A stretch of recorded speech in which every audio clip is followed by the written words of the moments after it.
The broadcast is now starting. All attendees are in listen-only mode.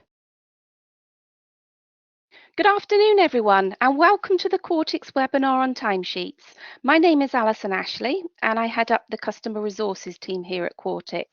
We're scheduled for a 20-minute session this afternoon, including a Q&A session at the end, hosted by my colleague Jess Banks from the sales team.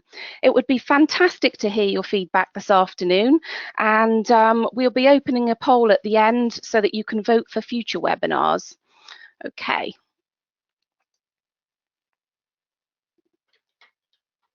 Right, this afternoon I'm going to be running through 3 of the timesheet options. Okay, starting with our daily vehicle log, then our daily group report and our weekly report, and then the question and answer session at the end. And we'd love to hear, as I say, what webinars you'd like to for us to run in the future. So there's an image here on the screen, which should appear on your screen as well, where you can type questions, and you can also give us feedback and just sort of one-word answers as to what webinars you'd like to see in the future. That would be great. We've got a huge audience this afternoon, so we are expecting some really good feedback. So it would be great if you could post your comments in the box there.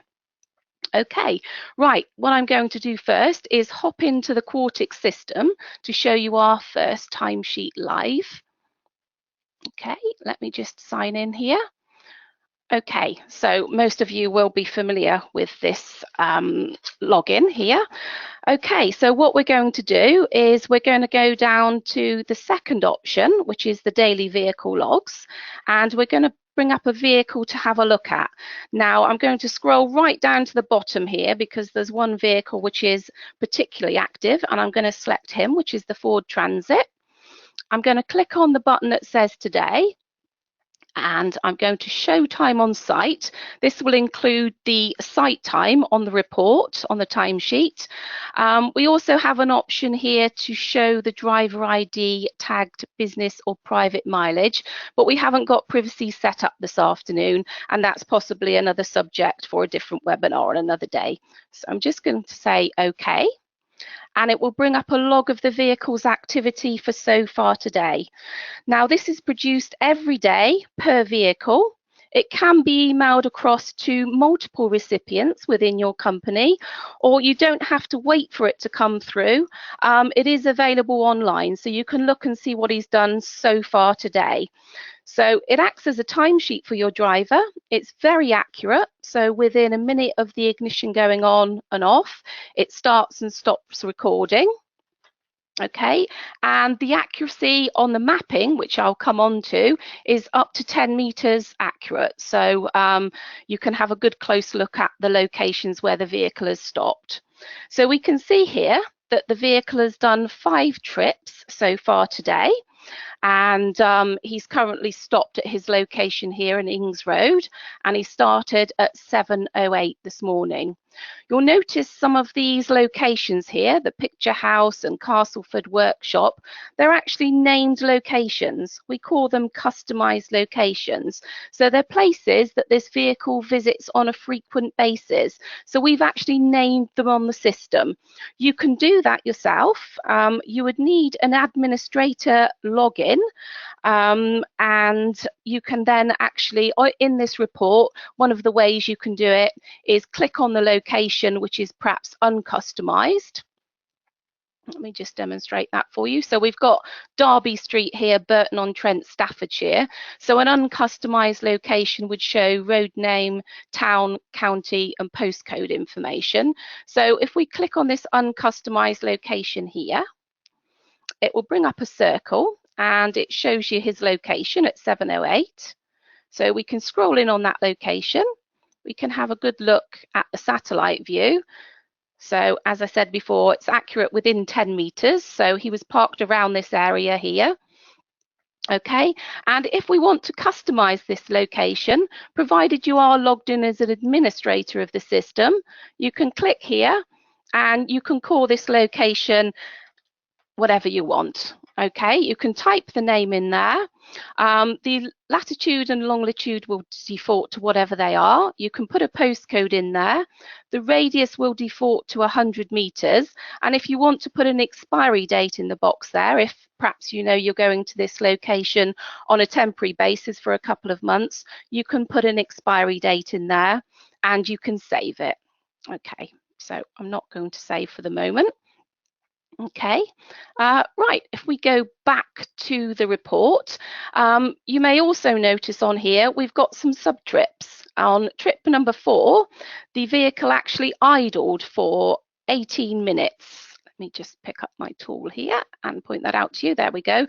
There's the 18 minutes there. So he started off at 10:09 from Aspen Way in Castleford, arriving at 10:15, and then from 10:15 to 10:20 there was 5 minutes idling there, and then from 10:26 to 10:39 he was idling.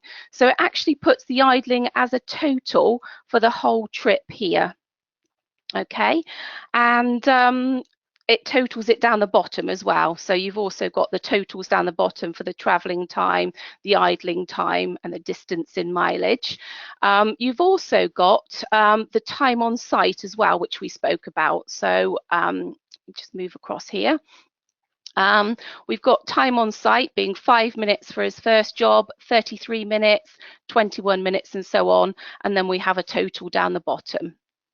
Okay, so this eliminates the need for your driver to fill in any paperwork. You know that the timesheet is very accurate as well. So any questions on that before we move on, then please post them in the box shown on the previous slide down below, and we'll address those afterwards. Just before we leave this timesheet, I don't want to go too off course of our timesheets, but there is a link in here so you can have a visual idea of where the vehicle went. So you can have a visual idea of his route. Okay, I scrolled in a bit too much here. Right, okay, so the green flag here is the start of the trip, and the checkered flag is the end of the trip. And what you can do is you can scroll in here, and you've got a series of coloured data points, which if you hover over them, it pops up with the time and the speed the vehicle was going. There is another way to get into our route maps. If I just take us back to the menu, go back to the menu here, and you'll notice that it's also a menu option. So if we select it from the menu option, sorry, daily route maps here, we leave it selected as the same vehicle and today. What we can do here, we've got some additional information that we can select. So I'm going to select everything. Build up daily routes on screen means that you can flip back and forth through his routes throughout the day. The previous trip will show as a series of blue dots, and the current trip will show as the coloured dots with the speed information. So we're going to tick that. We're also going to tick the show speed limit violations, which is really useful because it does highlight if your vehicle has gone over speed, and also show custom locations on the map. So I'm going to say OK to that, and it will bring up the map again with the trail that we looked at previously, and you'll notice that it's got these lovely speed violations here. Okay, so if we hover over them, he was only just doing over the 70 miles an hour there, but he was doing 72. If we scroll in a bit more up here, okay, and he was doing 70.2. Okay, so he's only just over. He may have been overtaking or something and just accelerated above the speed limit there. But it gives you a good idea of how many speed violations, there's quite a few clustered around here, that your driver has done throughout the course of his trip. The blue dots on the mapping here are the customized locations that we tick the checkbox for. And I also mentioned that you can go back and forth for previous trips and the next trip. If we press next trip, for instance, the previous trip, which was the first trip of the day, will turn blue.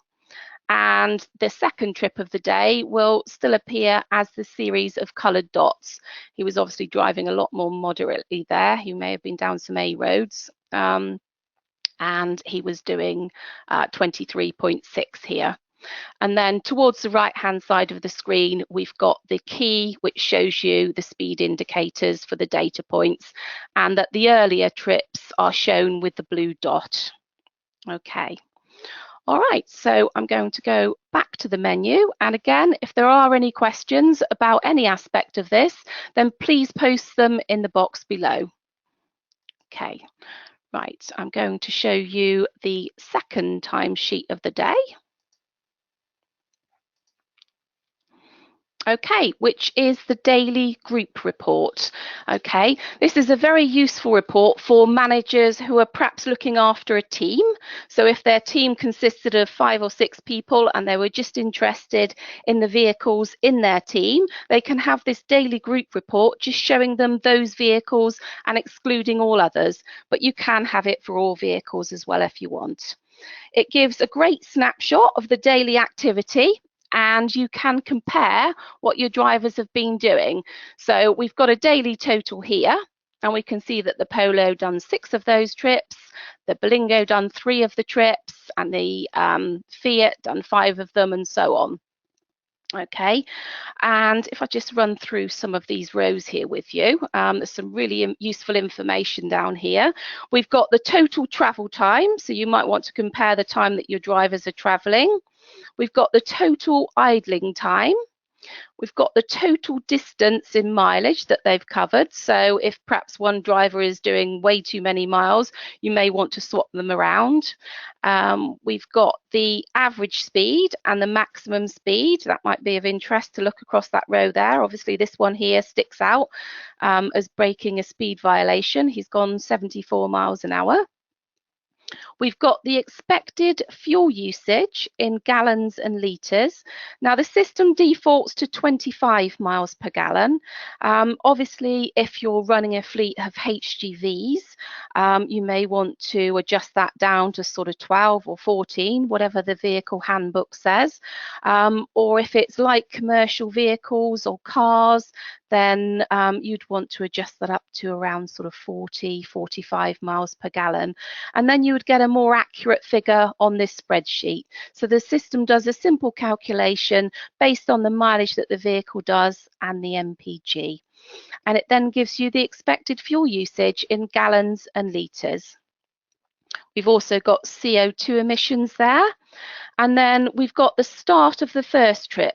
So this is a really good spreadsheet to look at to see what time your drivers are starting off in the morning. So if you expect them to leave the house at 8:30 or your depot at 8:30 and they're not leaving until 12:39 like this driver here, you might want to question them, or obviously there might be a very good reason for that.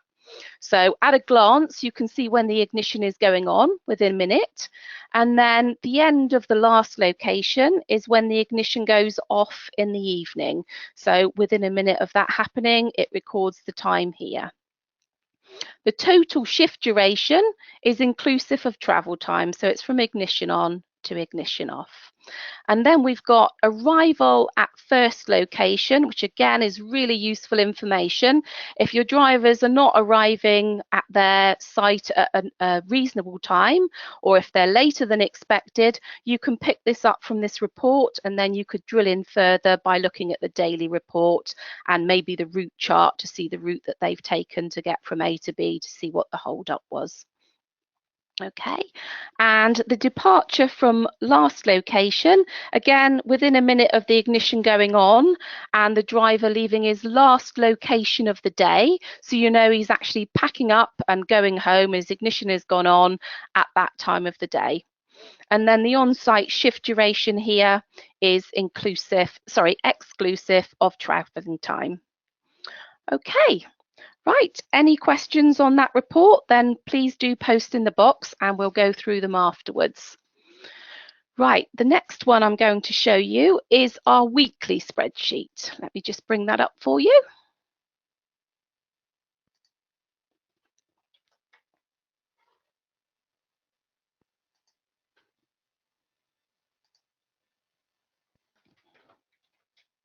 Okay, right, so we've got an example here.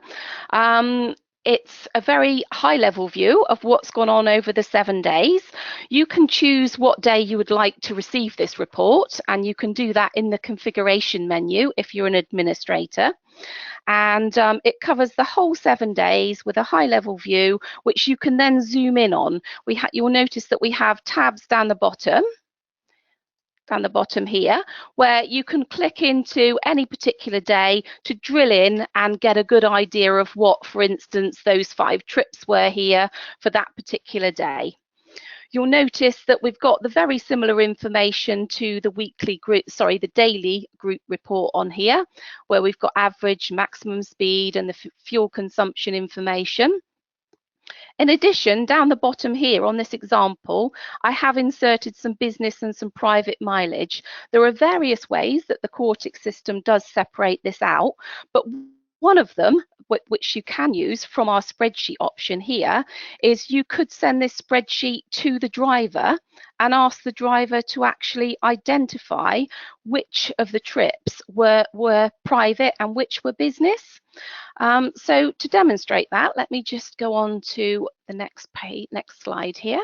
Right, okay, so I've brought up a zoomed in version of that spreadsheet on the screen, and let me just point out a few things to you. Okay, if you remember, there were 5 trips, and these are what they are. So we've drilled in basically to Sunday from the summary bit here, and we can see that Fred Smith left his home at 10:39, and he arrived at 10:44, and he went to Tesco's filling station.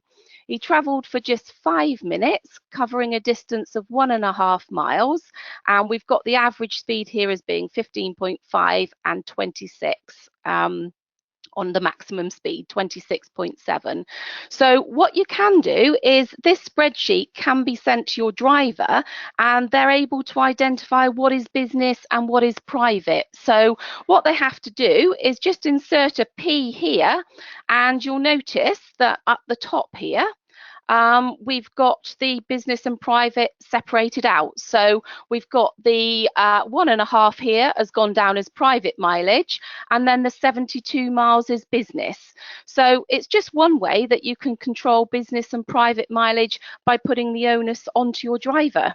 Okay, but we do have other methods of doing it as well, where you can set up the working day and the administrator can specify privacy periods and business periods. So, okay, that is the end of the presentation on spreadsheets, and I'm going to hand you back to Jess. If we've got some more questions, Jess, then fire away.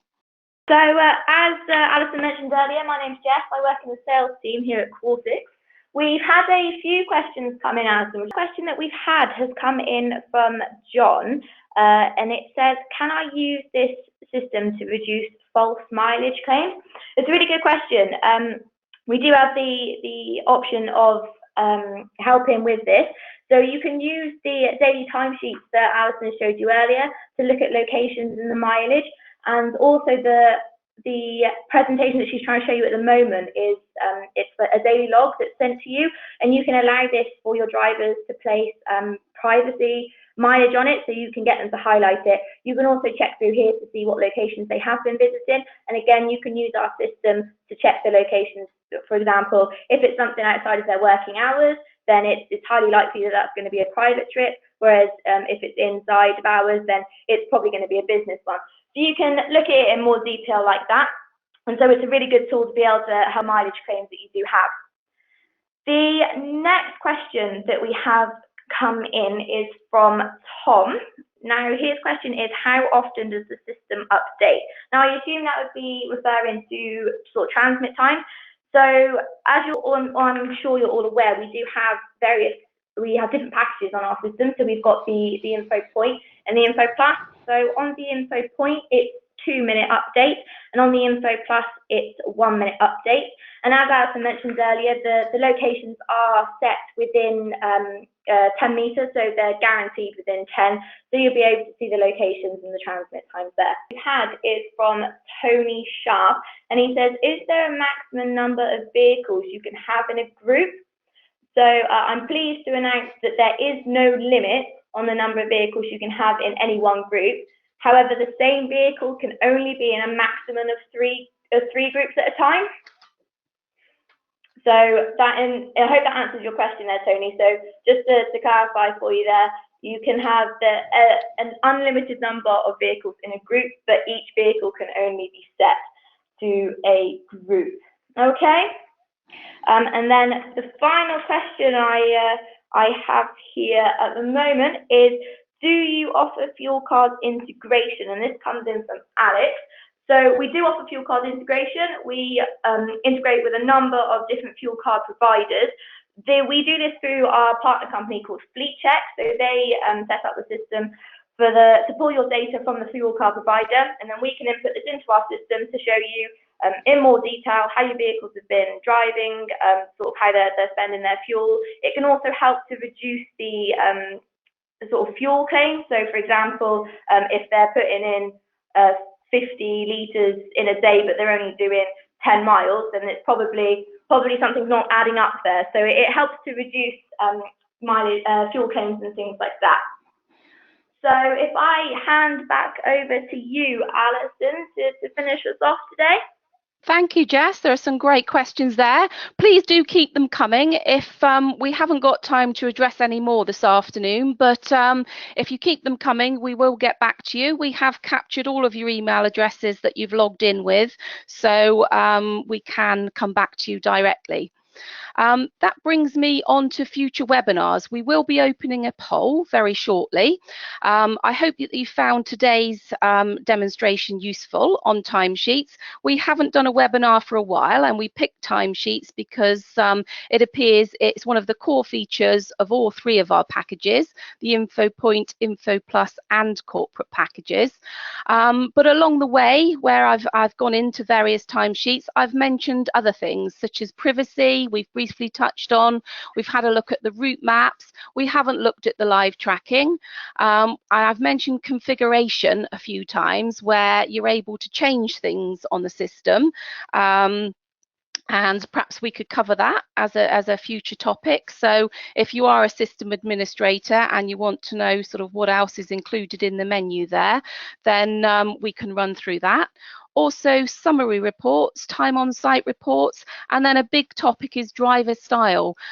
We actually ran a poll when we were doing webinars in the US, and that came out tops. There were a lot of people wanting to know more about driver style. Obviously with the driver style, it measures harsh braking and acceleration. We also produce a fantastic league table as well, which is color coded, very easy to read, and you can see who's a good driver, who's a bad driver. So if you'd like to know more about that, then vote for driver style. Okay, if on the poll there's not an option of a subject that you'd like to see, then just type it in the box. Okay, so contact details are on screen now, and we're going to be opening the poll very shortly. After the poll, there will be a slide which shows our referral program as well. So you may have already been mailed about that, but basically if you have a colleague or an associate of another business who would like to, or who's interested in the Quartix system, you can both benefit from free fuel. Okay, so we're going to open the poll now.